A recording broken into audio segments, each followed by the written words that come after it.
सभी का सुमधुर कीर्तन चैनल में पुनः स्वागत।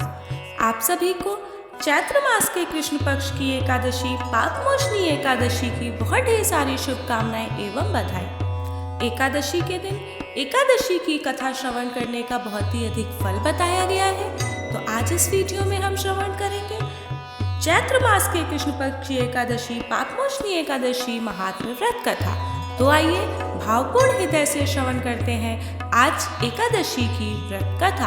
प्रेम से बोलिए नारायण भगवान की जय, एकादशी मैया की जय, श्री हरि भगवान की जय, कृष्ण कन्हैया लाल की जय।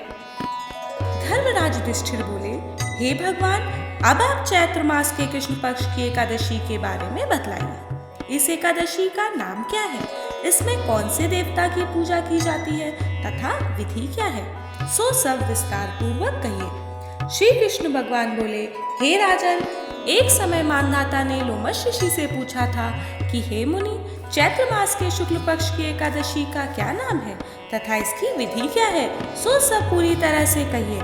लोमश ऋषि बोले कि हे राजन, चैत्र मास के कृष्ण पक्ष की एकादशी का नाम पापमोचनी है। इसके व्रत के प्रभाव से मनुष्यों के अनेक पाप नष्ट हो जाते हैं। इसकी कथा इस प्रकार है। प्राचीन काल में एक चैत्ररथ नामक वन था। उसमें अप्सराएं वास करती थी। वहाँ हर समय वसंत रहता था, अर्थात उस जगह सदैव प्रत्येक तरह के पुष्प खिले रहते थे। उस जगह गंधर्व कन्याएं विहार किया करती थी। वन में इंद्र अन्य देवताओं के साथ क्रीड़ा किया करते थे।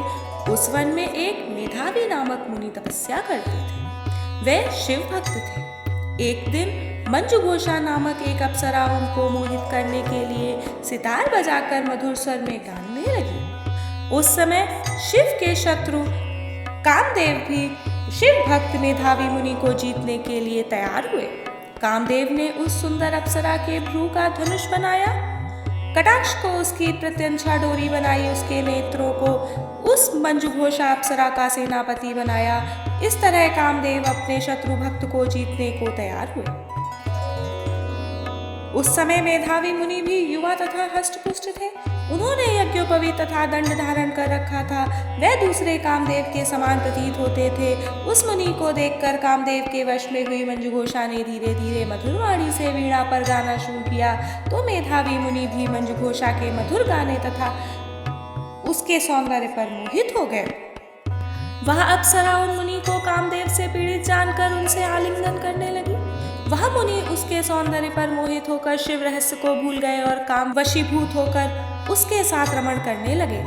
उस मुनि को काम के वशीभूत होने के कारण उस समय दिन रात्रि का कुछ भी ध्यान ना रहा और बहुत समय तक रमण करते रहे। तदुपरांत मंजुघोषा उस मुनि से बोली, हे मुनि, अब मुझे बहुत समय हो गया है, अतः स्वर्ग जाने की आज्ञा दीजिए। उस अप्सरा के ऐसे वचनों को सुनकर मुनि बोले, हे सुंदरी, तू तो आज इसी संध्या को आई है, अभी प्रातः काल तक ठहरो। मुनि के ऐसे वचनों को सुनकर अप्सरा उसके साथ रमण करने लगी और बहुत समय बिता दिया। फिर उसने मुनि से कहा कि हे देव, अब आप मुझे स्वर्ग जाने की आज्ञा दीजिए। मुनि बोले, अभी तो कुछ भी समय नहीं हुआ है, अभी कुछ देर और ठहरो। इस पर वह अप्सरा बोली, हे मुनि, आपकी रात्रि तो बहुत लंबी है, अब आप सोचिए कि मुझे आपके पास आए कितना समय हो गया। उस अप्सरा के वचनों को सुनकर मुनि को ज्ञान प्राप्त हुआ और वह समय का विचार करने लगे।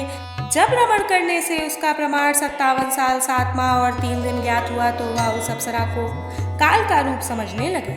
वह अत्यंत क्रोधित हुए और उस तप नाश करने वाली अप्सरा की तरफ देखने लगे। उनके अधर कांपने लगे और इंद्रियां व्याकुल होने लगी। अब मुनि उस अप्सरा से बोले, रे दुष्टे, मेरे तप को नष्ट करने वाली, तू अब मेरे श्राप से पिशाचिनी हो जा। तू महान पापिन और दुराचारिणी है, तुझे धिक्कार है। उन मुनि के क्रोध युक्त श्राप से वह पिशाचिनी हो गई। तब वह बोली, हे मुनि, अब मुझ पर क्रोध को त्याग कर प्रसन्न हो जाओ और इस श्राप का निवारण कीजिए। विद्वानों ने कहा है, साधुओं की संगत अच्छा फल देने वाली है, इसलिए आपके साथ में मेरे तो बहुत वर्ष व्यतीत हुए हैं, अतः अब आप मुझ पर प्रसन्न हो जाए। तब मुनि को कुछ शांति मिली और उस पिशाचिनी से बोले, री दुष्टे, तूने मेरा बड़ा बुरा किया है, परंतु फिर भी मैं श्राप से छूटने का उपाय बतलाता हूँ। चैत्र माह के कृष्ण पक्ष की जो एकादशी है उसका नाम पाप मोचनी है। उस एकादशी का व्रत करने से तू पिशाचिनी की देह से छूट जाएगी। इस प्रकार मुनि ने उसको समस्त विधि बतला दी और अपने पापों के प्रायश्चित के लिए अपने पिता च्यवन ऋषि के पास गए। च्यवन ऋषि अपने पुत्र मेधावी को देखकर बोले, रे पुत्र, यह तूने क्या किया? तेरे समस्त तप नष्ट हो गए हैं। मेधावी बोले, हे पिताजी, मैंने बहुत बड़ा पाप किया है और आप इससे छूटने का उपाय बतलाइए। च्यवन ऋषि बोले, हे तात, तुम चैत्र मास के कृष्ण पक्ष की पाप मोचनी नाम की एकादशी की विधि तथा भक्ति पूर्वक व्रत करो, इससे तुम्हारे समस्त पाप नष्ट हो जाएंगे। पिता के वचनों को सुनकर मेधावी ऋषि ने पापमोचनी एकादशी का विधि पूर्वक उपवास किया। उसके प्रभाव से उनके समस्त पाप नष्ट हो गए। मंजू और अप्सरा भी पापमोचनी एकादशी का व्रत करने से पिशाचिनी की देह से छूट गई और सुंदर रूप धारण करके स्वर्ग लोक चली गई। लोमश मुनि बोले, हे राजन, इस पापमोचनी एकादशी के प्रभाव से सब पाप नष्ट हो जाते हैं। इस एकादशी की कथा के श्रवण व पढ़ने से 1000 गौदान करने का फल मिलता है। इस व्रत के करने से ब्रह्म हत्या करने वाले, स्वर्ण चुराने वाले, मदपान करने वाले, अगम्यागमन करने वाले आदि के पाप नष्ट हो जाते हैं और अंत में स्वर्गलोक हो जाते हैं। प्रेम से बोलिए एकादशी मैया की जय। कृष्ण कन्हैया लाल की जय। हमारे चैनल सुमधुर कीर्तन पर एकादशी स्पेशल सीरीज चल रही है। एकादशी व्रत कथा का लाभ उठाने के लिए चैनल को सब्सक्राइब करना मत भूलिएगा। आने वाली सभी एकादशियों की कथा आपको सुमधुर कीर्तन चैनल पर प्राप्त हो जाएगी। एकादशी के दिन एकादशी की कथा का श्रवण अवश्य करिए।